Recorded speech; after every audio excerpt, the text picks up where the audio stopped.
ଆଜି ଆମ ଘରଠୁ 2 କିଲୋମିଟର ଦୂରରେ ଥିବା ମନ୍ଦିର ପାଖକୁ ଗଲି। ଯେଉଁ ମନ୍ଦିରର ନାଁ ହେଉଛି ମା ଧାମୁରାଇଙ୍କ ମନ୍ଦିର। ସେ ମନ୍ଦିରରେ ପ୍ରଥମେ ଯାଇ ଦେଖିଲି ସେଠାରେ ପାଦ ଧୋଇବା ପାଇଁ ସ୍ଥାନ ରହିଛି।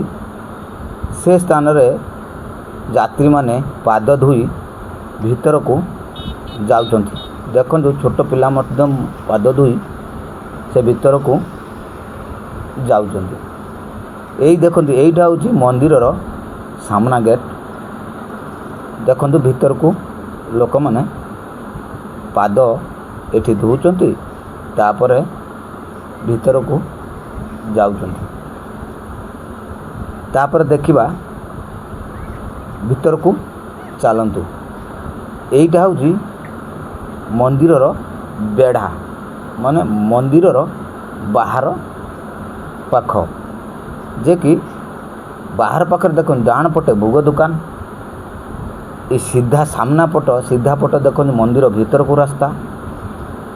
ତାର ଡାହାଣ ପାଖକୁ ଦେଖ, ମୁଁ ଦେଖାଉଛି ତାର ଡାହାଣ ପାଖକୁ ମନ୍ଦିରର ଭୋଗ ଦୋକାନ। ଇଏ ତ ଦେଖନ୍ତୁ ସାମ୍ନା ପଟ, ଇଏ ହେଉଛି ସିଧା ଦେଖୁଛନ୍ତି, ଇଏ ହେଉଛି ବାମ ପଟର ଭୋଗ ଦୋକାନ। ତାପରେ ମୁଁ ଆପଣଙ୍କୁ ଦେଖାଉଛି, ଦେଖନ୍ତୁ ଏଇଟା ହେଉଛି ଡାହାଣ ପଟର ଭୋଗ ଦୋକାନ। ଏଉ ଡାହାଣ ପଟର ବହୁତ ଭୋଗ ଦୋକାନ ଅଛି, ବହୁତ ସୁନ୍ଦର ହେଇଛି। ଦେଖନ୍ତୁ ଭୋଗ ମଧ୍ୟ ବହୁତ ସୁନ୍ଦର ମାଆଙ୍କର। ଆଚ୍ଛା ଚାଲନ୍ତୁ ଦେଖିବା ଭିତରକୁ ଟିକେ ଯିବା।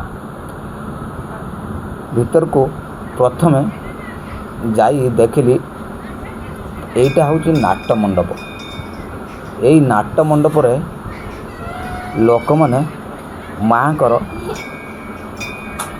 ମାଆଙ୍କ ପାଖରେ ବସନ୍ତି ଏବଂ ସେଠାରେ ଘଣ୍ଟି ମଧ୍ୟ ଲୋକମାନେ ବଜାନ୍ତି। ଏଇ ତ ଘଣ୍ଟି ଦେଖନ୍ତୁ, ଏଇଠି ଲୋକମାନେ ଘଣ୍ଟି ମଧ୍ୟ ବଜାନ୍ତି। ଏଇ ମାଆଙ୍କୁ ଦେଖନ୍ତୁ, ସେ ସାମ୍ନା ପଟୁ ଦେଖାଯାଉଛି ମା।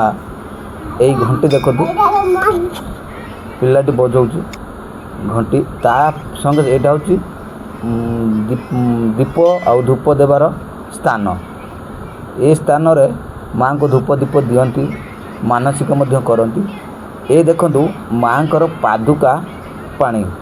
ଏଇ ପାଦୁକା ପାଣି ଆଉ ସିନ୍ଦୁର ନାଇ ଲୋକମାନେ ସନ୍ତୁଷ୍ଟ ହୁଅନ୍ତି, ଯେଉଁ ମନର କଥା ମଧ୍ୟ କୁହନ୍ତି। ଏଇ ଦେଖନ୍ତୁ ରସିଦର ସ୍ଥାନ। ଏଇ ଯେଉଁ ମଉସାଟିକି ଦେଖୁଛନ୍ତି, ଇଏ ହେଉଛି ରସିଦ କଟାର ମାଷ୍ଟର। ଇଏ ରସିଦ କାଟନ୍ତି, କେଉଁ ଭୋଗକୁ କେତେ ଟଙ୍କା ଏକୁ ମଧ୍ୟ କାଟନ୍ତି। ଏଇଟା ହେଉଛି ଦେଖନ୍ତୁ ମାଆଙ୍କୁ ଦେଖନ୍ତୁ, ଏ ହେଉଛି ସାମ୍ନା ପଟର ମା। ଦେଖନ୍ତୁ ଏଇଟା ହେଉଛି ଦ୍ୱାର, ଭିତରକୁ ଯିବା ଦ୍ୱାର, ମାଆଙ୍କୁ ଦର୍ଶନ କରିବା ଦ୍ୱାର। ତାପରେ ଦେଖନ୍ତୁ ମନ୍ଦିର ଟିକେ ବୁଲିଯିବା ଚାରିପଟେ। ଏଇଟା ହେଉଛି ମାନସିକ ଡୋରିର ସ୍ଥାନ। ଏଇଟାରେ ମାନସିକ ଡୋରି ଯିଏ ଯେଉଁ ମାନସିକ କରନ୍ତି ଏଠାରେ ମାନସିକ ବାନ୍ଧି ଯାଆନ୍ତି।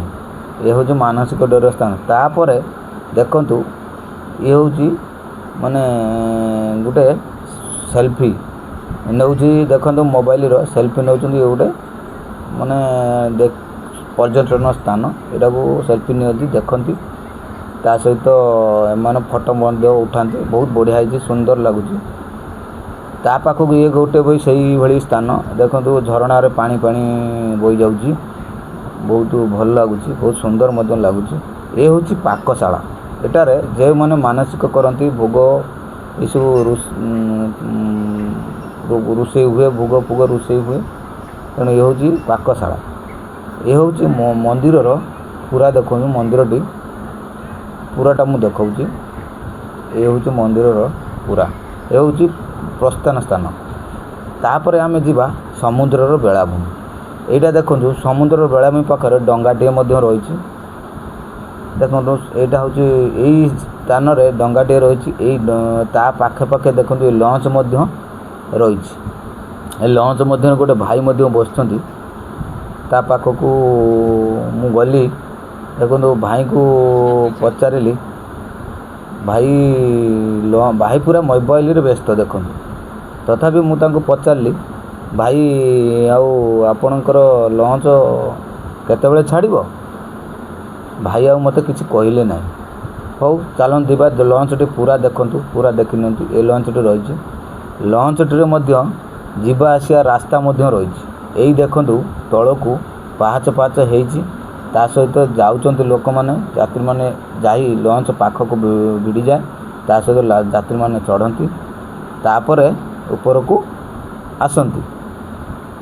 ଚାଲ ଦେଖିଲ, ବେଳାଭୂମି ମଧ୍ୟ ବୁଲିଲ। ଏବେ ରହିଲି।